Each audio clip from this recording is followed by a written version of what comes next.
इटावा में जो हुआ 23 जून को, जिसमें कि एक व्यक्ति थे मुकुटमणि यादव और उनके सहयोगी संत कुमार यादव, और उनके साथ बहुत ही एक शर्मसार करने वाली घटना घटी है।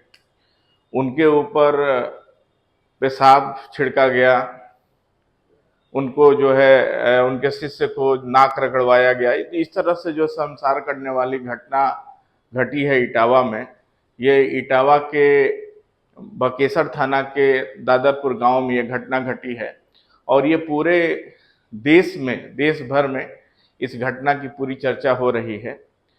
तो लोग इस घटना को जातिवाद से जोड़ रहे हैं, और जातिवाद को समझना आज के डेट में बहुत ही जरूरी है। देखिए, जब 2 महीने पहले जब पहलगांव में धर्म पूछ के मारा जा रहा था, तो उस समय लोगों के अंदर राष्ट्रभक्ति की भावना जागृत हो रही थी, और लोग जो है उतावले हो रहे थे कि अब हम लोग को एकजुट होना है। और फिर 2 ही महीना बाद ये उनका बवाल ठंडा हो गया, और फिर से लोग वहीं पे आ गए, जातिवाद के नाम पर लड़ने लगे। अभी सब ऑपरेशन सिंदूर हो रहा था, जबकि पहलगांव में धर्म पूछ के मार रहा था, तब लोग कह रहे थे कि एकजुट होने की जरूरत है, और फिर जाति के नाम पर लोग लड़ने लगे।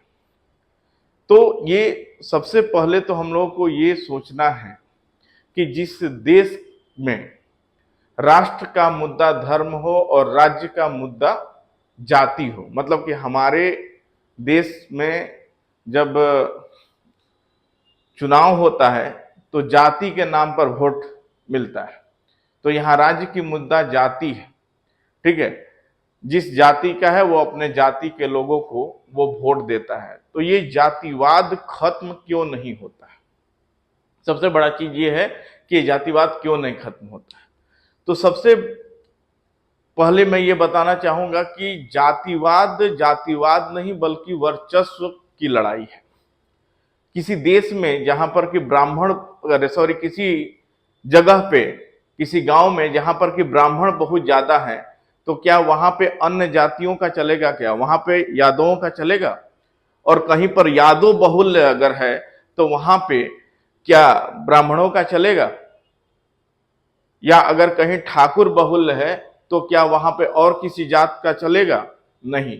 तो जातिवाद नहीं, मुझे तो लगता है कि ये वर्चस्व की लड़ाई है। जहां पर जिस जात का वर्चस्व है वही अपना वर्चस्व रखते हैं। तो सबसे ज्यादा प्रॉब्लम यहां पर है कि वर्चस्व के चलते ये सारी समस्याएं होती हैं। वहां पर उस जाति का वर्चस्व है, इसलिए अन्य जाति को निम्न बना के रखा जाता है। और दूसरा जो प्रॉब्लम है वो अशिक्षा है। हम शिक्षित हैं नहीं, और जब तक से हम शिक्षित होंगे नहीं तब तक से ये जातिवाद खत्म नहीं होगा। हमारे अंदर ये इतनी भी शिक्षा नहीं है कि जिस महाभारत और रामायण की बात हम लोग करते हैं और उसके कथा कहने से हम लोग रोकते हैं, उसी को लिखने वाले जो लोग थे वो किस जाति के थे थोड़ा सा पता करते तो उनको समझ में आ जाता कि आज जो जाति के नाम पर ये जो लड़ रहे हैं कि ये जाति का लोग कथा नहीं कह सकता। मैं पूछना चाहता हूं कि वाल्मीकि किस जाति के थे, या रैदास जो संत थे उनकी जाति क्या थी? तो थोड़ा सा ये अगर पता किया जाए तो पता चलेगा कि क्यों लोगों को मना कर दिया जा रहा है कि अमुक जाति का ही वो कथा कह सकता है। तो इसमें जाति की बात जो हो रही है वो अशिक्षा के चलते हो रही है। तो अशिक्षा सबसे बड़ा कारण बन रहा है कि लोग ये बात कर रहे हैं कि फलाने जाति का है तभी वो कथा कह सकता है, इस जाति का है तभी मतलब कि वो ये काम कर सकता है। ऐसा कुछ नहीं है, ठीक है। तो ये सब कुछ हो रहा है वो शिक्षा के चलते हो रहा है। लोग अपने ही जाति के लोगों को वोट दे रहे हैं, यह शिक्षा नहीं है तो क्या है? अपने ही जाति के लोगों को वोट दिया जाना यह शिक्षा ही है, और तो कुछ है ही नहीं, ठीक है। थोड़ा वाल्मीकि के जाति के बारे में पूछ लिया जाता कि वो किस जाति से थे, वेद व्यास की जाति के बारे में पूछ लिया जाता कि वो किस जाति से थे, रैदास का जाति पूछ लिया जाता कि वो किस जाति से थे, तो पता चल जाता कि हम लोग ये क्यों जातिवाद के लिए लड़ते हैं। और तीसरा कारण बनता है गरीबी। किसी मंत्री का जाति कहे नहीं पूछा जाता है, किसी डीएम और किसी बड़े अधिकारी की जाति क्यों नहीं पूछी जाती है, बड़ा अदब से लोग उसको प्रणाम करते हैं, सलाम करते हैं, सलाम ठोकते हैं। किसी मंत्री के यहाँ क्यों जाकर लोग झुक जाते हैं, उससे क्यों नहीं जाति पूछते कि तुम किस जाति के हो। तो ये जातिवाद है कि गरीबी है? गरीबी है तो जातिवाद दिखता है, और गरीबी नहीं है तो लोग उसको पैर छू के प्रणाम करते हैं। तो जब तक से हमारे देश में अगर ये वर्चस्व, अशिक्षा और गरीबी, ये तीन चीज रहेगा, तब तक से जातिवाद के नाम पर लोग लड़ते ही रहेंगे। और दुर्भाग्य तो ये है कि जिस राज्य का सीएम बटेंगे तो कटेंगे का नारा दे रहा है, स्लोगन दे रहा है,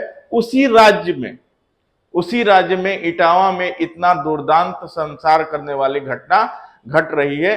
तो इस चीज से हम लोगों को समझना होगा, और अपने यहाँ ये जो जातिवाद के नाम पर जो लड़ाई हो रही है, इस लड़ाई को जो है तभी हम खत्म कर पाएंगे जबकि इन सब समस्याओं से हम लोग निपटेंगे। थैंक यू, धन्यवाद, वंदे मातरम।